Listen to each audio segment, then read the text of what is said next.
और एक हदीस में हुजूर अलैहिस्सलाम ने फरमाया, अगर कभी मुफलसी आ जाए तो मुफलसी रब से बयान करना, लोगों से ना बयान करना। कभी गरीबी आ जाए, मुफलसी आ जाए तो अकेले बैठ के रब के हुजूर अर्ज़ करना।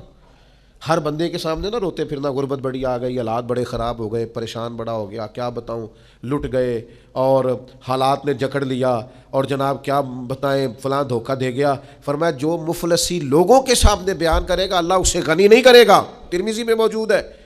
और फरमाया जो मुफलसी अपने रब के सामने बयान करे ना, अल्लाह देर से करे या जल्दी करे, अल्लाह उसे गनी फरमा देगा, दुख दूर कर देगा मालिक उसके।